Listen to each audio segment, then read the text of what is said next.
afternoon, everyone. How are you? How has parent weekend been so far? Good? You're not like dead tired yet? So. How many current students do we have in the room? Sprinkled in. Okay. Who was a parent of a print journalism major? Couple. How about broadcast journalism? And communication? And public relations?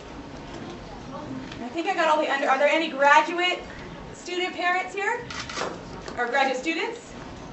Great. Well, welcome everyone. Thank you so much for joining us for Trojan Parent Weekend, and especially our 5 under 25 alumni career panel. My name is Amy Jolina, and I'm the Director of Alumni Relations here for the Annenberg School. And I always love this event because I get to reconnect with some of the recent graduates that we have. If you notice, there are not 5 at the table, and one of us is not under 25. But I did recruit a couple of extras with the hopes that we could get a broad a breadth and a depth, really, of what our alumni are doing. So I didn't want to be limited by my event title. But I think I'll do like 5 under 30 because it's a lot more challenging to sort of like narrow it down.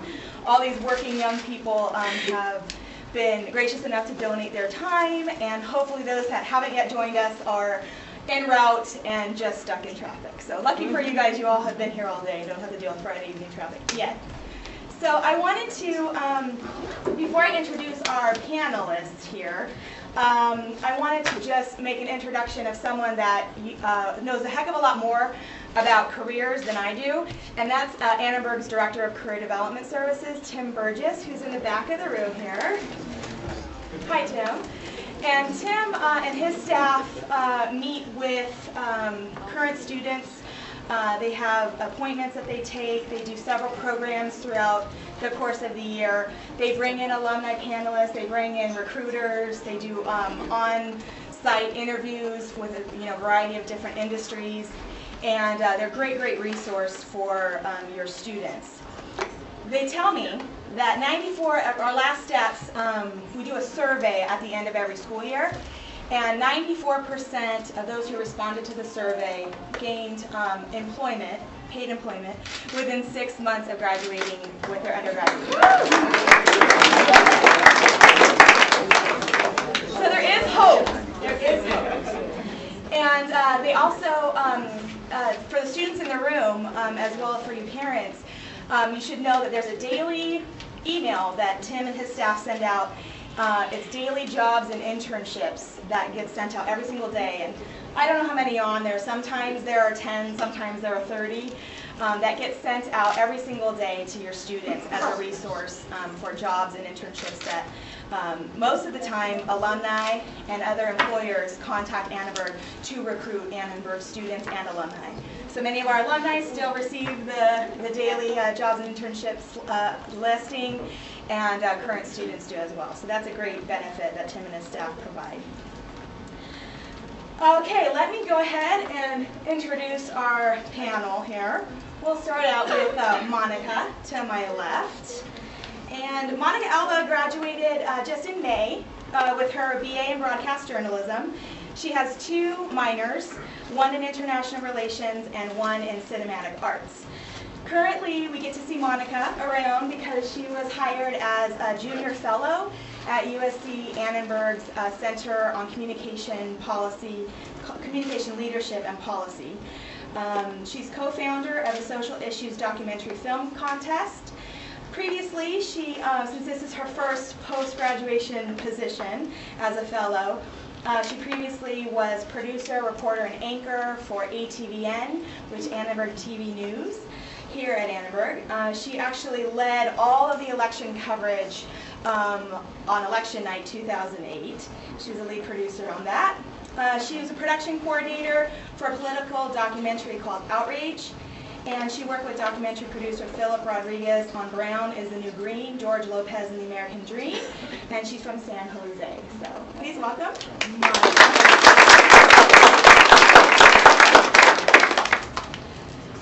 That's okay. And Ashley making an entrance. She She called, she was on the freeway. Just relax, I'm just going to introduce you, no pressure.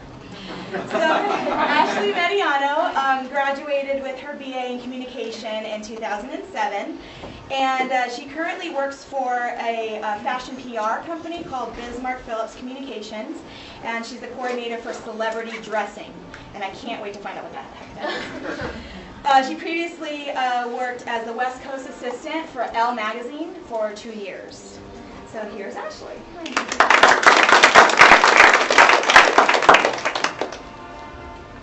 All right, I'll get back to you, Josh.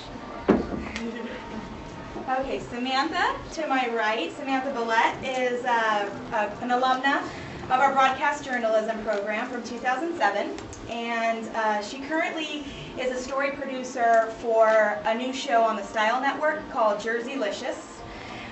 She has held about 9 different jobs in reality television since graduating in 2007, and that's the life of a freelance producer. Most immediately, she was a production assistant for America's Next Top Model and the Bad Girls Club. And she has also been segment producer and story editor for CBS's Big Brother. So, thank you, Samantha. Welcome.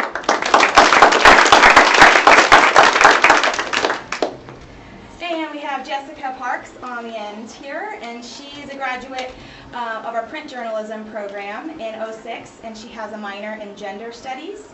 She currently works for the Los Angeles Times as at the Metro copy desk. She previously worked in Annenberg admissions as an intern there for 4 years. She led the student organization that helps support a lot of our activities and events and leads tours and things, the Annenberg Ambassadors, and she also led the Lambda Pi Eta Honor Society. She edited the Sierra Club monthly newsletter while a senior here at USC. She was copy editor for the Daily Review in Hayward, California. She was senior production editor for the Fremont Argus, and she is from Central California. So welcome, Jessica. Let's go back to Josh here. There you are. Hi, Josh. I graduated late. Oh, you did? Yeah. Oh, I made you a year younger. Josh Rodriguez is here, and he graduated as a print journalist in 2008 with a minor in neuroscience. He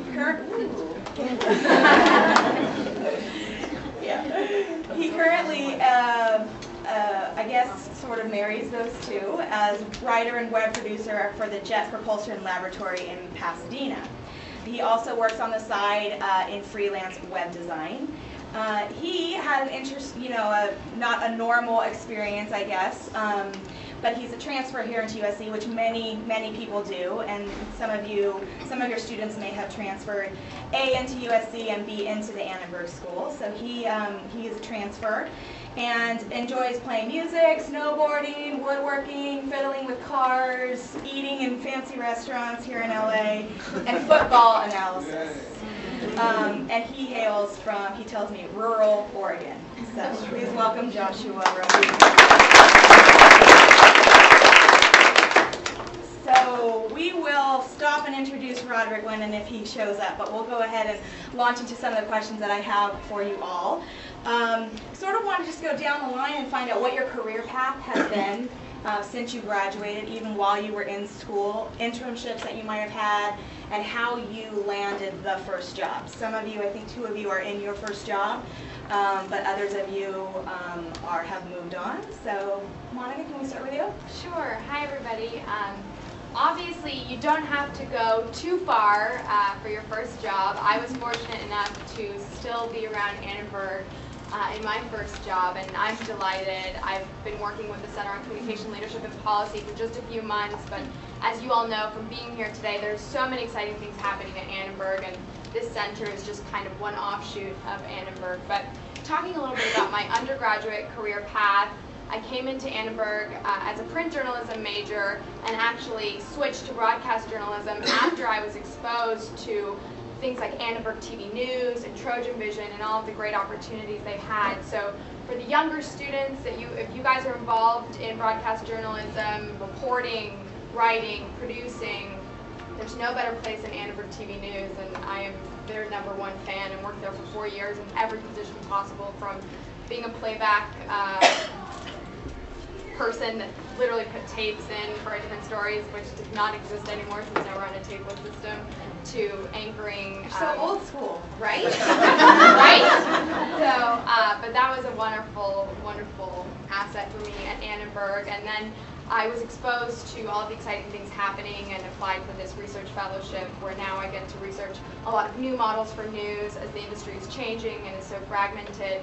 I get to, on a daily basis, read about all of the different new business models that are being explored for journalism. And for those of you that were in the noon session today with Dean, with Geneva Overholser, things like that on a daily basis, and planning interesting events. We have an event coming up next month that's analyzing media coverage of the war in Afghanistan, for example, and we're bringing together politicians and journalists to talk about it. So I had a wonderful career at Annenberg. I can't sing its praises enough, and I'm happy to be continuing my education at Annenberg now. And those accolades that I read off in your introduction, being so involved in production and launching a documentary contest, probably gave you great additional hands-on experience outside of the classroom as well. Absolutely, and I was so lucky that I graduated knowing how to pitch, write, shoot, edit, produce all of my own stories, and I think that's one of the greatest things about the Annenberg core curriculum, that makes students from all different majors and backgrounds focus on a lot of these different areas, and certainly helped me in my internships and helped me get my internships, because I could show up in an interview and say I knew how to do all of these things, and that provided to be very, very useful. Josh? My road was pretty winding to where I am today, for my job today. I started out as a music major, and then within a couple of weeks I was an English major, and then I transferred into journalism once I realized I was sick of reading books. So I started doing journalism, and then I didn't really have many internships that had much to do with journalism. I was an intern at Toyota for a while. I did video production there. I did Annenberg TV News for a semester. I wrote for the paper for a semester. I worked at the hospital, at the neurology department. I did autopsies. I strung tennis rackets. So I can't really, I did everything. Which actually, it ended up, not the tennis racket thing, but the video production thing actually worked out. It was kind of a cool job. But in my junior year, I got an email about an internship at JPL, and I signed up. I sent in my resume, and then I got the job about a month later, and that was kind of it. After I graduated, they hired me on full time. So that long, meandering path ended me up at JPL. So I guess the moral of the story is, try everything. I learned pretty quickly the kind of stuff I was interested in and the kind of stuff I wasn't interested in. So. Yeah. You must have been the model intern for them to work with you for a number of months and then hire you on as a full-time, yeah? Come on. Well, I mean, all the old experiences I had, like, they just hired me to write. But I was like, oh, I had this random job, doing video production. They were like, great, we'll have you edit videos. And so, doing all those different things sort of, made them feel like I was more valuable, because I wasn't, I didn't just have one skill. I could do a bunch of other stuff. So. And you got to try them on for size too, and see if you wanted to work there full time. Yeah, it's the way to go if you can swing it. Spend a year working there, and then after you graduate, kind of decide. So, yeah, it's just cool how, the emails, I still get them every week, but Annenberg will send you emails about job opportunities and internship opportunities, which is awesome, because that takes a lot of the legwork out when you can open your inbox and see what's out there. So was it job and internships of the day email that landed you the internship that landed you the job? That's right. Read your email, people. All right, Ashley? So I'm from LA, but actually my freshman year I went to Fordham in New York, and I transferred to SC as a sophomore. And it was like the best decision I ever made, because I loved it. And that was sophomore year, so my first internship was at a PR firm called BNC. And we did product placement, corporate PR, just a bunch of stuff. And I kind of always knew I wanted to work in fashion, and I've always been somewhat vocal about, next step and just really wanting to move forward and telling my bosses where I wanted to be. And so after those, I had 2 summer internships at the NC. I was like, I think I want to do journalism. So she's like, great, I know someone at Us Weekly. So junior year and senior year, I started out as an intern at Us Weekly and then got along really well with my boss, and that turned into freelance red carpet reporting for them, which was really fun. And then I just realized that I was more into the fashion side of things, not so much celebrity. I just was like, I don't really care that much. And so actually then it was also an Annenberg Jobs of the Day email that it was for Los Angeles Magazine.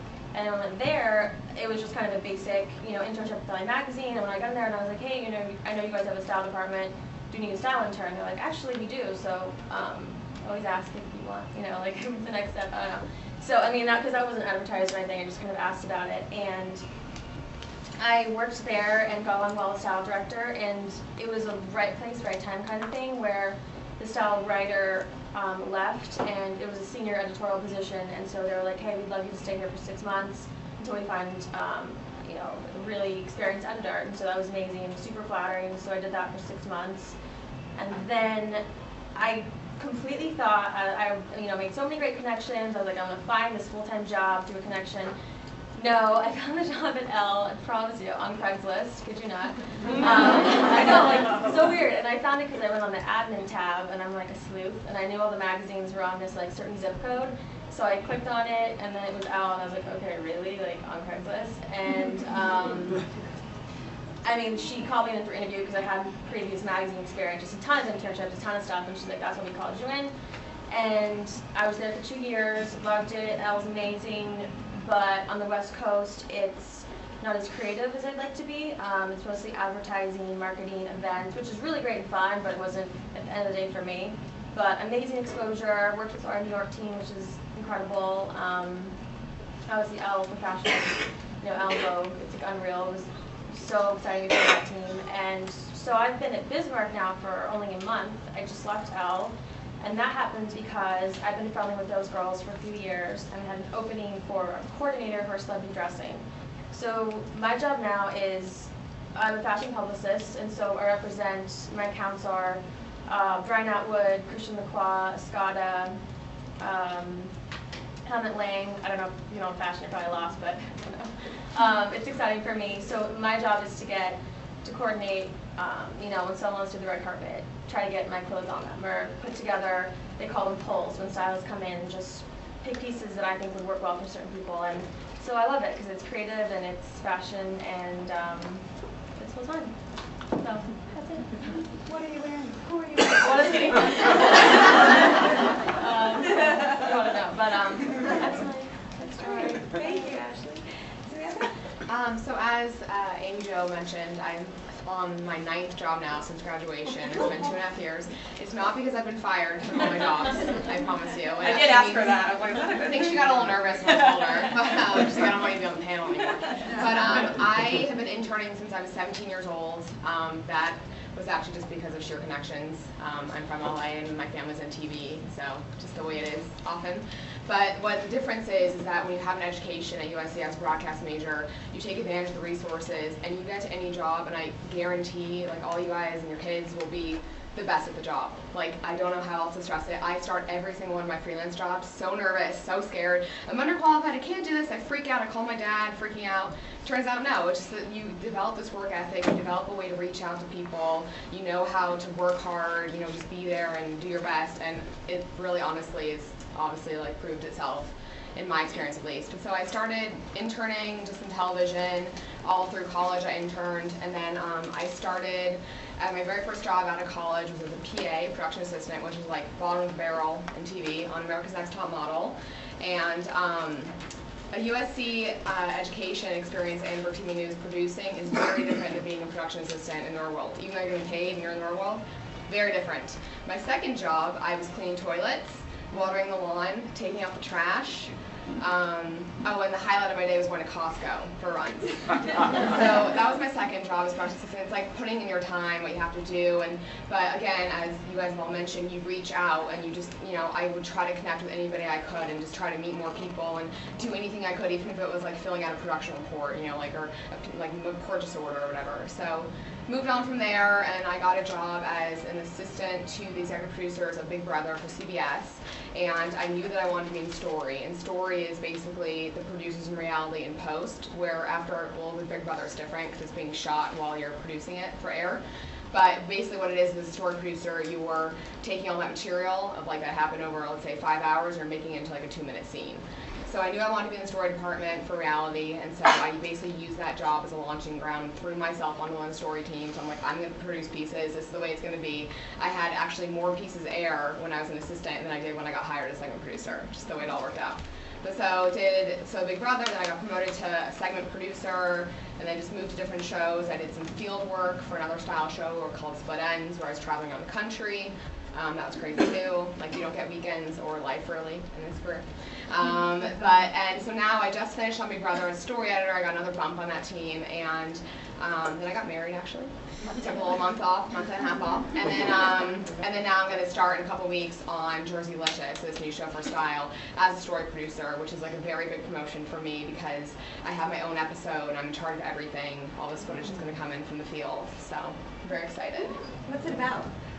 It is these typical Jersey girls. Like I watch tape on them, and big hair, big tans, big boobs, and nails. Is anyone here from New Jersey? This is like very Stereotypical. stereotypical Jersey, and it's supposed to be kind of like, I don't know if you guys ever watched Sunset Tan, just like a lot of trashy people in a workplace, but it's more about the drama in their lives. So yeah. And I can tell you that reality is not all reality. I will say that. Nice. Okay, and Jessica? You guys are probably already noticing a lot of common threads, and I'll probably repeat what a lot of these guys have said. I also had a whole lot of internships. I worked for a sport fishing magazine. I've never fished a day in my life. And I worked a lot within the building, worked in the admissions office, got to know a lot of professors that way. And in my junior year, also through the career jobs list, I got an internship with the Sierra Club, working on their monthly newsletter. And their editor left very suddenly, and they offered me the full-time position, and it was during my senior year, but I decided to take it anyway. And they were very happy with my work, so they offered me a full-time job after graduation. But it wasn't really necessarily what I wanted to do. It wasn't exactly journalism. And so another one of my professors gave me an insider tip on a copy editing job up in the Bay Area. And so with her help, I landed that position. I worked up there for about a year. They promoted me about once every 2 months, which was fun. I got pretty good raises every time. But like Sam said, you're going to be the best person there, and you're going to knock everybody's socks off just because you're here. So I was doing really well up there, and on a vacation in LA about 8 months after I started, I just thought on a whim that I would contact this LA Times recruiter who I had met with 3 years ago, just to kind of update him on what I was doing and give him an idea of what my career goals were and see how I was on track. Just really an informational meeting. And after that meeting, he remembered me from 3 years ago. He had notes. He had a whole file. He had some of my clips still on file. And about a week later, he called me and said, "Can you come in for an interview tomorrow? We just got the green light to hire. We're really trying to push people through." And the managing editor remembered meeting you a few years ago, and so I took some secret sick days and came down here for an interview and was hired within a month. So it was very much timing and keeping up with connections and just making sure that anybody who can help you knows exactly where you want to be. And so that's how I got to where I am. And there are some other people. There are probably about a dozen people in the Metro department who are about my age, and almost all of them are interns or started out as interns and were hired full time because they did such a good job. So, like what Josh is saying, you're going to encounter a lot of the same types of things in your career. What was your previous experience with the folks at the Times? You said the managing editor remembered you, and this recruiter had your... Yeah, well, Tim Burgess every year organizes interviews with the LA Times. They have 2 recruiters who come here and they set up shop for the whole day, and anybody who wants to can come in and have an interview and an informational session. And that was where you made your impact. Kind of. I was actually working all of those days, so I wasn't able to go. So I organized a separate one a few months later. So nice. I guess I maybe did stand out from the pack a little bit more, but it was the same basic. Same basic. Interesting. Very interesting. What has been the biggest surprise that you all have encountered in either the job search or, you know, not having as much free time as you might have had as a very busy college student, or what has been the biggest surprise? Yeah. Biggest surprise. I mean, I think it was crucial and imperative that I had internship experience, just because, especially like in this new job, there a lot of times there's no one really there. I don't know. I speak only for myself, but there's no one to train me, and I mean, obviously the education here is amazing and just the common sense and know-how, but you have to really be able to think on your feet, and no one's really going to want to hold your hand, at least in my industry. And it was just, if I hadn't had that previous office experience and just common sense, I would have been completely lost. That was kind of like, all right, you're on your own. Like, no one's, you just, you know, you got to figure it out. And then, yeah, I have no free time. I mean, I work from like 8 to 8, then I go to work drinks and work functions. But that's what I love. I mean, I'm obsessed with my job, and I am very much about my career right now. So I've just always been very passionate about it. And I think that's important. Obviously, everyone knows you don't love what you do, but, you know, makes you work harder. Josh, anything shocking? Ending up working at NASA was kind of shocking. I think the thing that surprised, I mean, now it doesn't surprise me because it's kind of one of those things you learn as you get older, but I think that you never really know what's going to happen, where you're going to end up working, what you're going to end up getting into. And that, I mean, you can come to school with a plan, this is who I'm going to be, this is what, you know, and like within months, like something will happen, you'll get some weird job, you'll meet some people, they'll have a position, you know, and you'll end up doing stuff that you never thought you'd do in some cases. So I guess, you know, it's sort of surprising, and you should anticipate that being in school, but it's also kind of fun to be like, you know, you kind of got this future planned out, but who knows, there could be something really cool that you really like that you never anticipated. And so It's fun shocking your parents. yeah, and even yourself, just like sometimes, you know, you just stop and think, wow, JPL, really? You know, I started here and ended up doing this, so. That's great. I really agree. I mean, one of the most shocking things for me was that I thought I had a plan leading up to when I was going to graduate in terms of things I wanted to pursue and contacts I had that I was going to follow up with and that I'd been networking. And then, you know, graduating in May of this year it was definitely a challenging job market to go into, but it was nice to always have Annenberg sending me these emails, and essentially the job that I have now came to me and sort of fell into my lap. And I was surprised at how great it was to feel like it was okay not to know exactly what you were doing when you were graduating, that it is good to take time to find the right fit and not just the first thing that comes along. And I was really glad that I had kind of Annenberg supporting me through all of that, and I never really ever would have guessed that the job I was going to get was with Annenberg. But it ended up being the best thing that's happened, and I'm so happy to be working for Annenberg right now, and I'm looking eventually to do a master's, so this is a great kind of bridge to that next step in my academic career. So I was just surprised at how stressed I was for so long about what kind of job, what's the right fit, what's the right thing. And then eventually, just by making sure I was in touch with everybody at Annenberg and abreast of all of the different news from the jobs and internships, the job kind of came to me, and that was great. Sorry, I have to say the toilets. I'm from Beverly Hills, but I wasn't cleaning cast to be on camera toilets, I was cleaning the crew's toilets. And camera crews are gross, like very gross. So it just, I mean, I was also, you know, writer, shoot editor, and I was producing the school news, and I was on top of the world, and I could see myself, you know, producing these fabulous TV shows in Hollywood, this whole thing, and no, it grounds you a lot. And I'm not saying that every job, you know, in our industries are going to have you clean toilets, but whatever the equivalent is, whether it's doing all these coffee runs and, you know, all the coffee falls off your hand and you have to go back, you know, or there's all these different things. It definitely grounded me, that's for sure, but it definitely was a huge shock. I didn't really realize that was reality. You hear about it, but until you actually experience it, you don't realize what it's like. But like I said, I learned a lot from all those experiences of, you know, clean toilets. And it's made me, you learn from each job and you move on and then eventually get to do, you know, kind of what you were doing in Annenberg. Yeah. You're getting paid for it. I guess the most surprising thing for me was it was really intimidating, you know, going into this office and working with everybody there had been there for 20 years. I was the youngest person by, you know, decades. And it was really intimidating. I thought, you know, how could I keep up with these people? And I thought that it was going to be really difficult to catch up, and it wasn't at all. You know, don't ever sell yourself short. There's, especially in journalism, you bring a lot to the table being so young and being, you know, knowing what Twitter is and Facebook and other things. You have a lot of advantages over other people who have a lot of experience.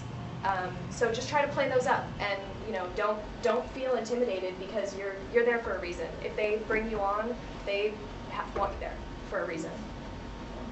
And that's really, I mean, you speak to why we choose to do 5 under 25 for this audience, because sure, we can bring in, you know, some of our more senior folks at the Times, or, you know, older alumni that have been working for 25 years, but I think it's important to highlight how you all have gotten into what you're doing right out of college to sort of speak to, we don't have to wait 15, 20 years to become accomplished in these industries. You all can really make an impact right away. What advice would you all give to current students in school, majoring in your major, or wanting to pursue a career in your industry? I think I would say that if there's kind of for this is, I wish that I got more involved, because the major, I was broadcast again, and the major offers so much to you in itself of what's required that I felt that I was fulfilled enough when I was doing that, and I was also interning as well. But there, like, I didn't do anything at Trojan Vision, which is like the actual channel, and I just did the news. Whereas, and again, I thought that I was going to do news until my, you know, the head of the news sat me down. She's like, do you like producing, or do you like producing the news? And I think that I would have had more time to discover if I really liked news or if I liked producing in general had I worked at these different shows on Trojan Vision. But there's just so many resources that I think that, like, my advice to be would be, like, reach out and go get them. Worst comes to worst, you try it, you don't have time, you stop doing it after one semester. Like, it's not the end of the world. That's fine. But that would be one thing, is again, they offer you so much required, but there is also so much more beyond that that's not required. But I would say, do it now, learn it while you can, like, try and fail, you know, or realize what you don't want to do, and then move on from it. I think internships are the best way also to figure out maybe what you don't want to do. And like Sam said, you're only there for a semester, you're still meeting the people, you're still putting in your time, but after a few months of being exposed to this industry or this, you know, type of job, from a more behind the scenes perspective, you can figure out, actually, this really isn't what I'm interested in. Or you start setting up these contacts for, you know, like Josh was talking about, once you intern there, getting hired. So I think internships I would recommend, and don't think that during the semester you can't intern. I would strongly urge you to kind of rearrange your schedule so that you have a couple free open days, and even if that means interning on Fridays, which it meant a lot of the time for me, it's so worth it to get and make those connections. And the other thing I would urge is for you to make really long-lasting, great relationships with your professors, because at the end of the day, when you are applying to that job and you do need a recommendation, or you're applying to grad school, those professors are going to be your allies. So do not shy away from them. As a freshman in all these classes, even though it might be a big class and it's a little bit intimidating, those professors are sitting in their office hours begging and waiting for students to come. So I would just encourage that from the get-go. Don't wait until your junior, senior year when you're going to need letters of recommendation to make relationships with these professors. Start early. Advice? I would say, I mean, in the fashion industry, I'd say so many girls want to work in it, and guys want to work in it too. And I think it's so important to not be a flake, and that sounds silly, but I'm big on the follow through and, you know, my word and my schedule. And so many people say they want it, but it comes down to it, they don't. And, you know, I just really committing to it. I mean, I cold called every magazine. You just have to really, if you want something, just do it. I mean, I know it sounds easy and simple to say, but it's just, and for fashion in particular, it's just because so many people, I feel like, are trying to get into it and do it. I always shop with like the best title, the best PR firm, and I was like, I want to do this, and that was it. And I was vocal about it, not in a crazy aggressive way with my boss. It was a very acceptable way, but I always made it clear about where I wanted to go and what I wanted to do, and just really not be flaky. I mean, you not show up on time. Like, I work ridiculous hours. I never complain. My Saturday's gonna be loading shoe racks at 8 a.m. tomorrow. Like, and it's just it comes down to if you really want it, and it'll just separate you from people who don't, I would say. For fashion. Are there any things that you wish you would have done differently besides what you mentioned, Sam? Anything looking back at your either professional career up to this point or your Annenberg student career? I know we don't like to live in regret, but is there any teachable, element to? Well, just on that note, I mean, enjoy it. This time is going to be like the best time of your life, being in college, and also definitely appreciate it.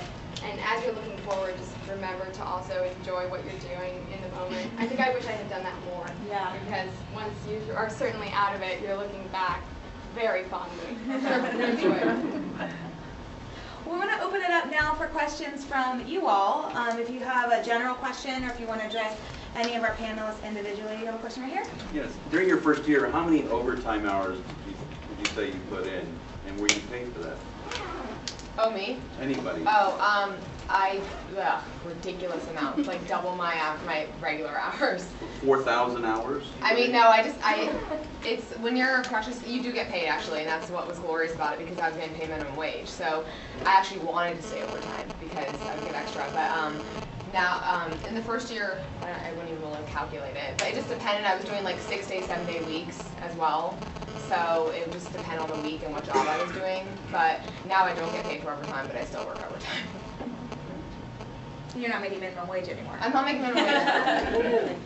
Any other people? I have to say, I'm really sorry you guys don't have a life. I totally do. I hardly put in any overtime unless a lot of people call in sick or wildfires break out, which I guess happens pretty often now, but not very much at all. Question here? If you some input on the best way to turn an internship into a career? My son's a senior, he's got an internship and he really wants to stay there.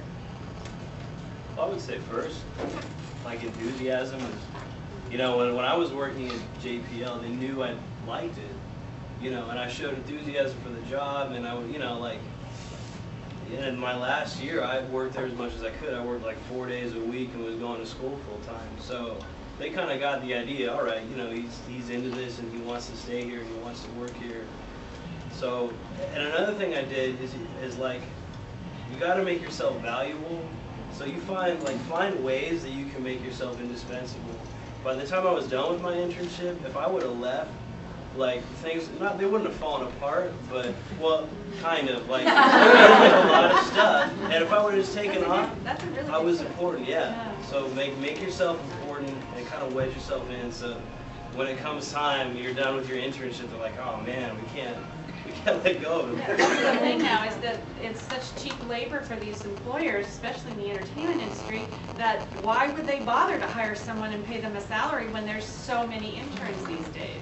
That's what I see as the problem is that when you're a really good intern, you lessen when you have to be paid real money. Right. So make yourself indispensable. I think there's even more reason though, like why to just really immerse yourself and learn as much as you can, because this sounds bad, but you don't know who's going to be laid off or who's going to have leave for whatever. I mean, my now husband, like he got his job because the guy got a Flushing virus from going to South America, and my husband had put himself out there and learned that how to do that job. And he was the only one, and he had been a production assistant at the time, and he got a huge promotion just because he put himself out there and learned what he needed to do. So that would be advice, like learn what not everybody else knows how to do. So if something happens, or somebody needs to take off for the night, you can at least be like, hey, I'll stay and I can do that. and they see that. I think also, Ashley, you talked about this, is be vocal about what you want to do and Right, I what wrote your that down. I path thought that is. was a really good Because if you, in your internship, are letting them know this is something you're very interested in the long term, you're looking ahead, you're valuing this experience, they're going to remember that. So I definitely agree, and bring that up as often as possible, and also ask a lot of questions of the people you're interning with, interning for, in terms of how can I get to this, what do you recommend, and they'll kind of have you in your mind. I would also say kind of a practical thing that everybody can do on a weekly basis is keep track of the good things that you've done. So it's easy day to day to just try to do a good job and make sure that you're doing what needs to be done. And then 6 months down the line, you're like, wow, I did a lot of stuff, but you kind of have to take inventory of the things that you handled, the things that you did well, the problems that you overcame, and print specifically the stories you covered. Keep clips on a daily basis, because if you wait until you get laid off, or if you wait until you have to present a case to make yourself hired, you want to have that stack already there. Questions? Back here? Is anybody comfortable talking about some of the salaries out there?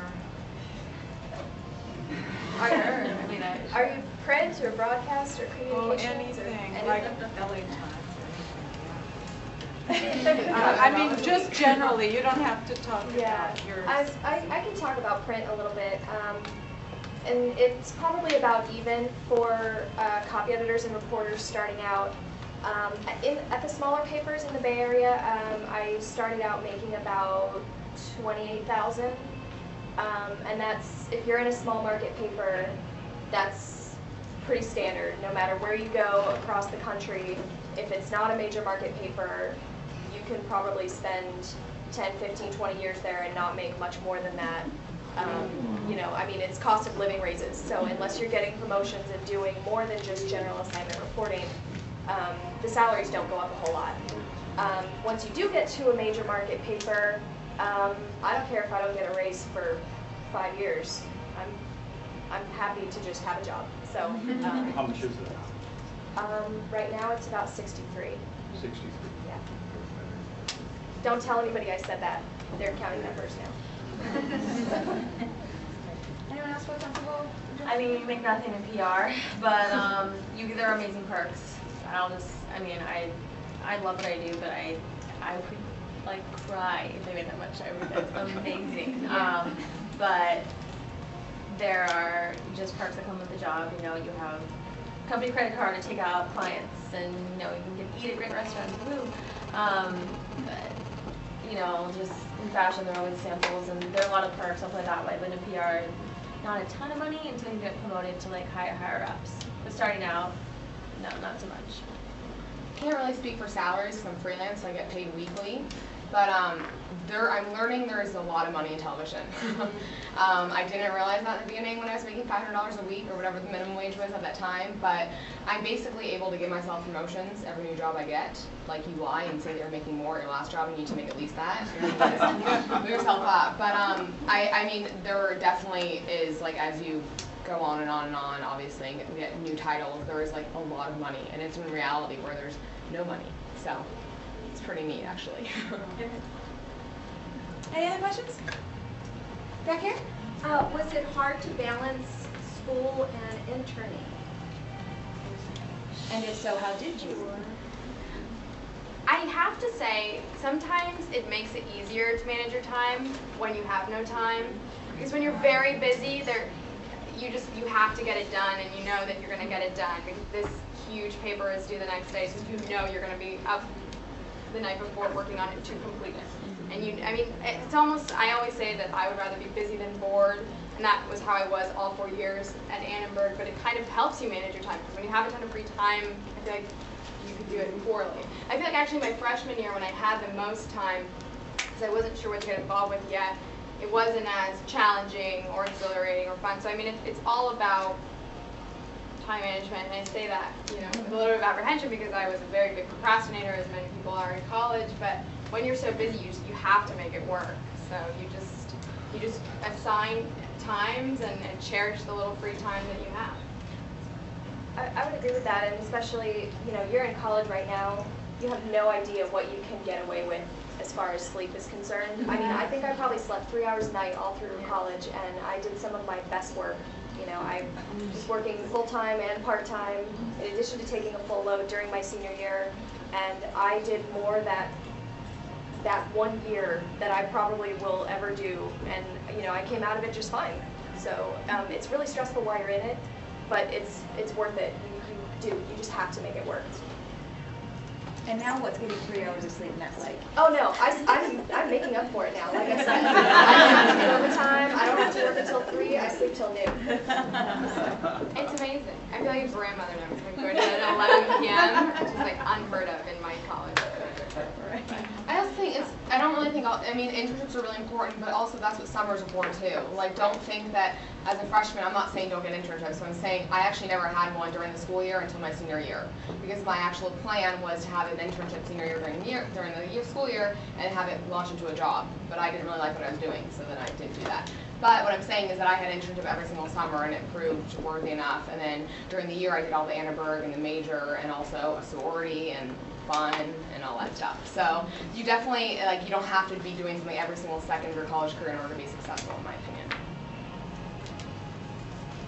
Couple more questions? Yes? Do any of you have mentors at your current jobs, and are any of those mentors here from USC? Good question. All of my mentors are here. But if I could just speak to my experience, Jeffrey Cowan, who this forum is actually named after, and former dean of the Annenberg School, started the Center on Communication, Leadership, and Policy, and so I knew him as a student when he was my dean, and I took his class, and I went to his office hours, and I kind of cultivated a relationship with him. And so even after he was not dean anymore and was doing other things, now that he's come back in this role, you know, that was a mentor, somebody who I had known from before that was invaluable to me landing this job. There was a teacher, Casey Cole, I think she still is here. Yeah. She was like, I mean, she was sort of, I took her class and I realized I was interested in science writing, and she's like a pretty famous, well-known science writer, and so, you know, she's not a mentor where I'm working now, but she was a mentor then and remains, you know, a person that I go to every once in a while. And definitely having her letter of recommendation, you know, going to a place where, I mean, she worked with all the scientists, and, you know, she knew people there. That was good. Like, definitely having a teacher's name somewhere in a relevant field can really sort of put your application over the top. Yeah, in print journalism, you will find very quickly that everyone knows everyone. So I had a couple of professors who were mentors here who knew people who got me jobs in the Bay Area. I had a couple mentors in the Bay Area at my job who were formerly the bosses of the guy who is my boss now. There are just connections all over the place. And so don't ever burn any bridges, and keep in contact with your mentors, because you never know when somebody might, you know, oh, I happen to work with this person. Really? They loved me at my last job. Call them as a reference, because they're a more valuable reference than some random person that the interviewer doesn't know. Anyone else? Back here? Yes, anyone, how has the recession affected your careers so far? And what do you see down the road in the next couple of years in terms of that area? Actually, one of the reasons I left Al was because, I don't know if anyone follows magazines, but for fashion magazines right now, it's really hard, really scary. Connie Nash just closed a few books. I mean, I kind of felt like I got out at the right time just because it was a West Coast branch, and it was just not good. It was not getting good. There were rumblings.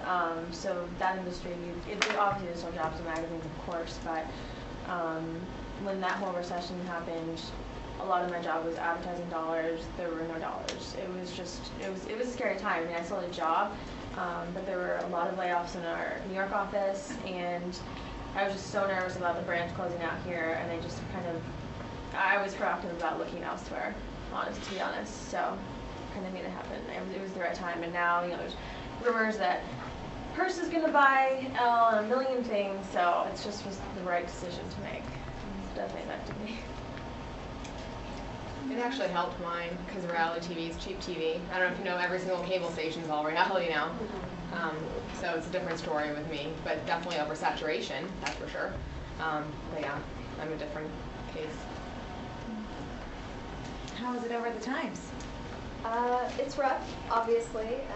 We actually just had another round of layoffs on Wednesday, so I was tentatively holding an email to cancel this. But I think in any industry, there's always going to be ups and downs, and you guys are almost a little bit fortunate that you're seeing the effects of it, and you can kind of get in your mind that nothing is ever going to be completely stable, and just have a really large base of skills to fall back on.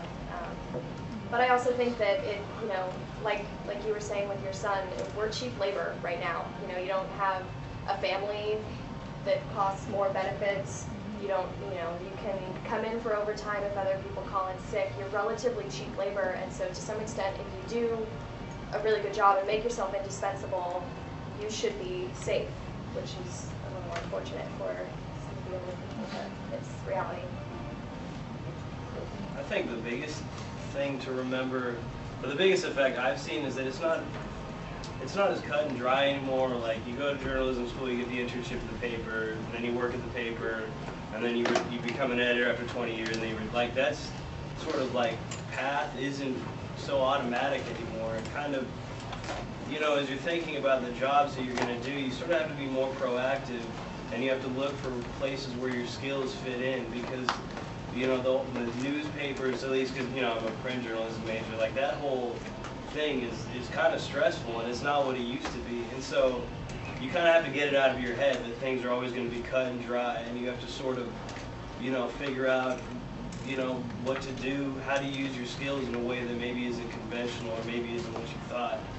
And that way you can sort of keep ahead of what's happening and get yourself set for, you know, whatever's coming next, and whatever sort of industries and type of media is going to be the next big thing. So you kind of like, it's not as easy and automatic anymore, but I think, you know, if you stay on your toes and are proactive, you can get yourself in a really good position for when things, you know, head back up.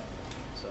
And just going off of that, I think it's also important to be open-minded when you graduate and you're thinking about jobs, because where so many people think that I do want that trajectory of getting a job at the paper, right after I graduate, getting a job at the TV station. I mean, in my personal experience, I thought that's what my trajectory was going to be as well. And when things didn't go exactly as I had planned, because I was open-minded and seeking opportunities, now I feel like I've positioned myself in a great way, because I'm studying kind of what the new models for journalism may be and exactly what's coming next, and learning a lot from that and figuring out what role I want to play in that after I finish this fellowship. So I would also just be open-minded, because exactly there's no plan, there's no ABC you can follow anymore. It's a different game. But it's exciting. There's a lot of exciting opportunities, and I mean, just looking at the panelists here, we're in so many different areas, and there's so many different things you can do with a degree in journalism or communication or PR. I mean, I think it's just evident from those of us here today. Yeah. I want to thank each of you for volunteering your time to be here today.